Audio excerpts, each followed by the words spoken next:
नमस्कार। स्वागत है आपका मेरे YouTube channel biology by Rahul सवाल पे। आज अपन अध्ययन करेंगे मानव रोग के बारे में। इससे पहले अपन ने पढ़ा था मानव रोग से पहले प्रतिरक्षा का जो टॉपिक है वो मैंने अपलोड कर दिया गया है, आपको लिंक डिस्क्रिप्शन में दे दी जाएगी। वहाँ से आप तंत्रिका तंत्र नहीं, प्रतिरक्षा तंत्र है वो आप वहाँ से पढ़ लेना। आज अपन अध्ययन करेंगे मानव रोग के बारे में। देखो, मानव रोग से पहले अपने को पता होना चाहिए रोग क्या है। डिजीज़, रोग अपन कौन सी शरीर की कौन सी दशा को रोग बोलेंगे उसके बारे में अपने को पहले पता होना चाहिए।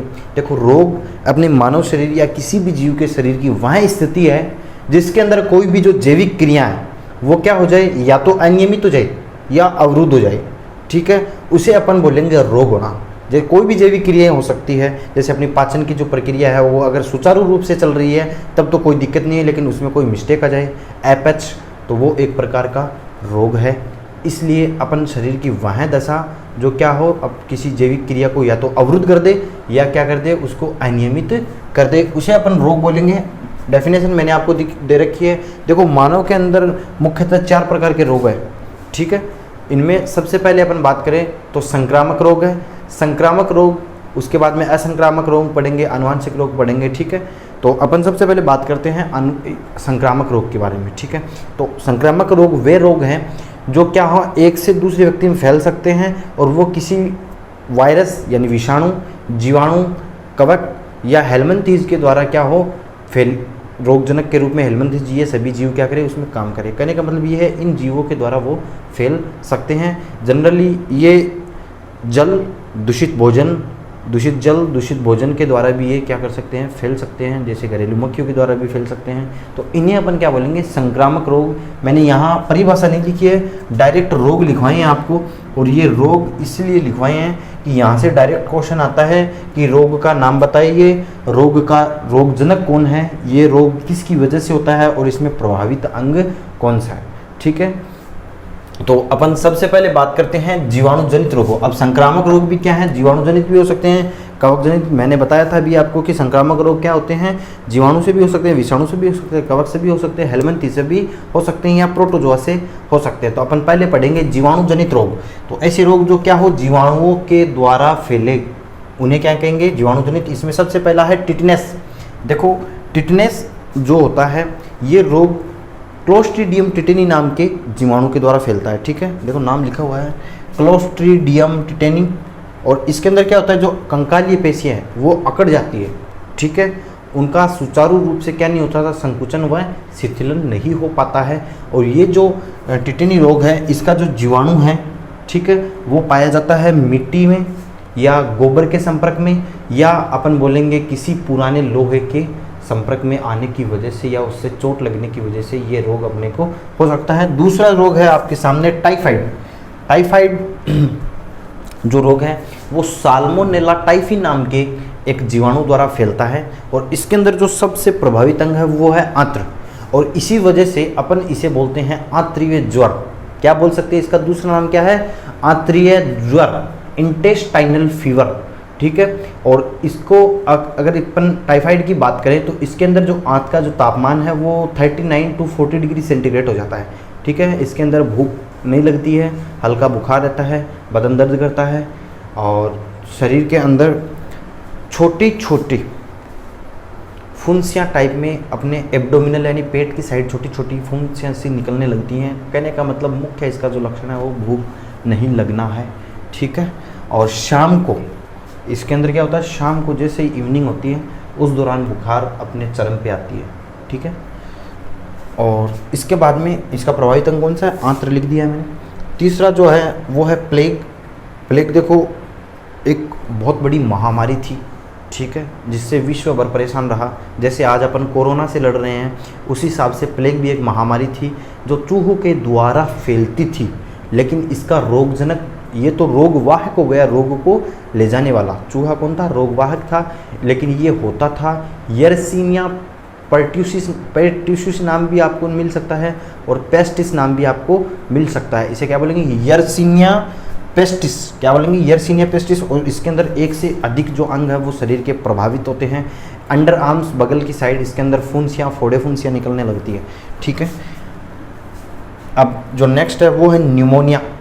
निमोनिया जनरली बच्चों में बहुत ज़्यादा मात्रा में पाया जाता है। वैसे किसी भी वयस्क या अपन बात करें किसी भी मानव में हो सकता है, लेकिन बच्चों के अंदर बहुत ज़्यादा होता है ये निमोनिया। ये होता है स्ट्रेप्टोकोकस निमोनिया नाम के जीवाणु के द्वारा। इसके अंदर मुख्यतः जो लोअर ऐसा रेस्पिरेटरी सिस्टम है, नीचे वाला श्वसन तंत्र है, वो प्रभावित होता है। तो आप श्वसन तंत्र भी लिख सकते हैं इसके अंदर। कौन सा अंग प्रभावित होता है?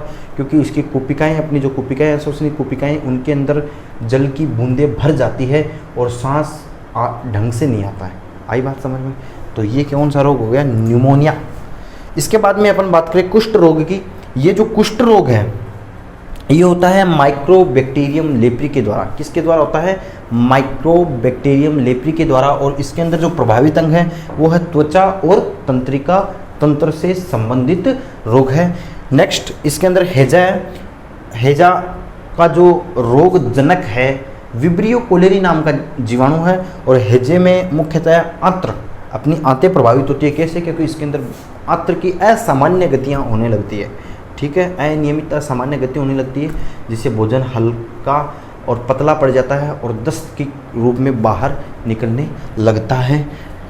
ठीक है, अब सातवां है काली खांसी। ठीक है, इसे कुकर खांसी भी अपन बोल सकते हैं। क्या बोल सकते हैं इसे? काली खांसी को कुकर खांसी भी बोल सकते हैं, कुकर खांसी। ठीक है, मुख्यतः ये 5 साल के बच्चों में होती है, 5 वर्ष के बच्चों में पाई जाती है, याद रखना। और ये होता है बोर्डिटेला पर्ट्यूसिस नाम के जीवाणु से, और इसमें श्वसन तंत्र प्रभावित होता है। ठीक है, आप यहाँ तक स्क्रीनशॉट लीजिए। इसके बाद में कुछ 5 रोग और हैं जो क्या हैं? जीवाणु जनित रोग हैं। ठीक है, जिनकी अपन अभी बात करते हैं। आप स्क्रीनशॉट ले लो।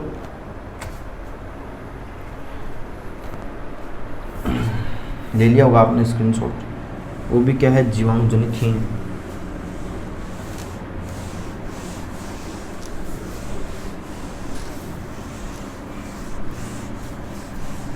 इसमें आप सबसे पहले लिखो, 7 हो गए ना। 8वां जो रोग है वो देखो, जीवाणु जनित। ये भी इसके अंदर है डिप्थीरिया।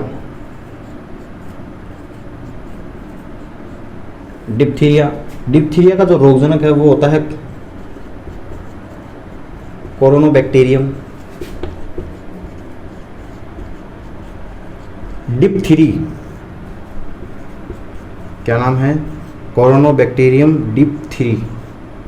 थीरियाई भी बोल सकते हैं, थीरियाई भी बोल सकते हैं। क्या बोलेंगे?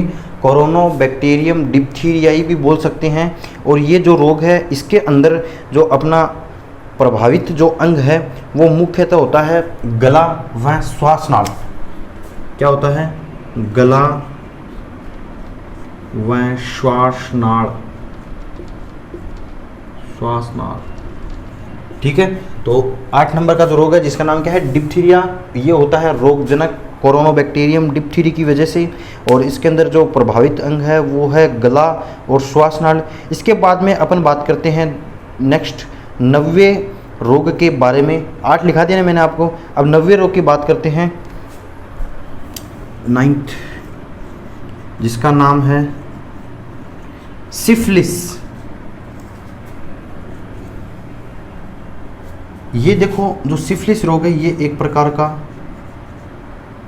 यौन रोग बोलते हैं इसे। एक प्रकार का कैसा है? यौन रोग है, जो क्या है? असुरक्षित यौन संबंधों से फैलता है, जिसका रोगजनक है ट्रिपोनिमा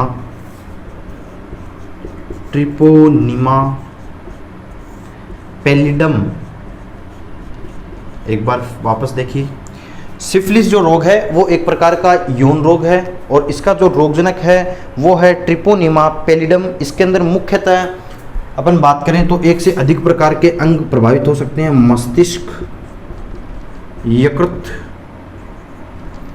त्वचा एटसेट्रा इत्यादि। और भी बहुत से रोग हैं जो और भी बहुत से अंग हैं जो इसमें प्रभावित हो जाते हैं। इसके बाद में अपन बात करते हैं नेक्स्ट 10वें रोग के बारे में, जिसे अपन बोलते हैं सुजाक या गोनोरिया भी बोलते हैं, गोनोरिया। ये भी एक प्रकार का क्या है? यौन रोग है। ठीक है, जो असुरक्षित यौन संबंधों से फैलता है।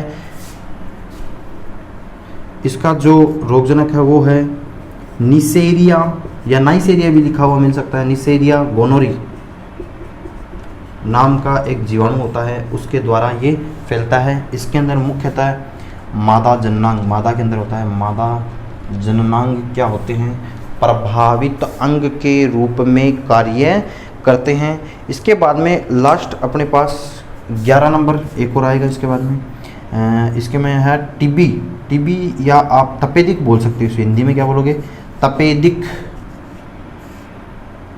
ठीक है, ये जो तपेदिक है ये ट्यूबरक्यूलोसिस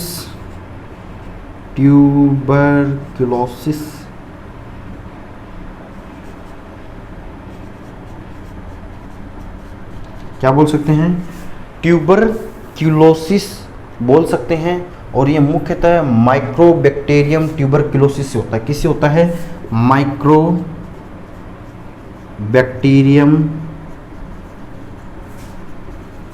ट्यूबरक्यूलोसिस नाम के जीवाणु से होता है।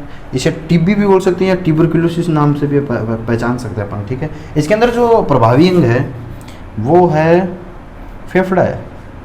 क्या है, फेफड़ा, लंग्स, क्या बोलेंगे इन्हें, लंग्स।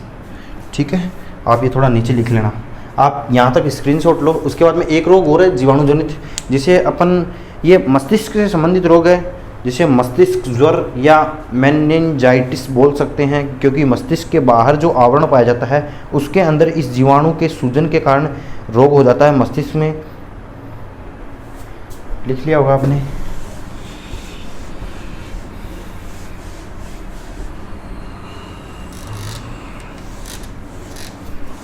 आगे का जो रोग है उसका नाम है मस्तिष्क ज्वर। क्या नाम है, 11 लिखवा देना, 12 नंबर का है मस्तिष्क ज्वर या मेनिंजाइटिस बोल सकते हैं इसे, मेनिंजाइटिस। ठीक है, इसका जो रोगजनक है वो है निसेरिया मेनिंजाइटिस। जहाँ भी आइटिस शब्द आए, लास्ट में आइटिस शब्द आए, उसका मतलब होता है इन्फ्लामेशन या सूजन। मेनिंजिस एक प्रकार का मस्तिष्क का आवरण है, उसके अंदर इस जीवाणु के संक्रमण से सूजन आ जाता है, उसे अपन क्या बोलेंगे, मस्तिष्क ज्वर। तो अपन इसमें प्रभावित अंग भी क्या होगा, मस्तिष्क होगा। ठीक है, ये हो गए आपके संक्रामक रोग में सबसे पहले जीवाणु जनित रोग। नेक्स्ट पार्ट में अपन पढ़ेंगे विषाणु जनित रोग पढ़ेंगे। ठीक है, तो यहाँ तक आप सभी को समझ में आया होगा, और कोई त्रुटि है तो आप मुझे कमेंट सेक्शन में बताइएगा। ठीक है, इससे पहले प्रतिरक्षा पढ़ाया मैंने, वो आपको लिंक डिस्क्रिप्शन में दी जाएगी, वहाँ से आप देख लेना अगर आपने प्रतिरक्षा नहीं पढ़ी है तो। ठीक है, घर पे रहें, सुरक्षित रहें, कोरोना का काल चल रहा है, बाहर नहीं निकलना है, कोई विशेष कार्य हो उसकी वजह से बाहर निकलना है। और आपको थोड़ा कोरोना का जो वैक्सीनेशन का सिस्टम है और कोरोना से संबंधित कुछ महत्वपूर्ण जानकारियां हैं, ये जैसे ही ख़त्म होगा उसके बाद में आपको एक वीडियो बनाएंगे, वो जानकारियां दी जाएंगी। और डरने की कोई ज़रूरत नहीं है, कोरोना महामारी ज़रूर है लेकिन ये ऐसे किसी को भी बीमार नहीं कर सकता। आप अगर घर में सुरक्षित हैं, घर में रहेंगे तो, और पूरे परहेज़ के साथ। ठीक है, घर पे रहें, खुश रहें अपनों के साथ। Thank you.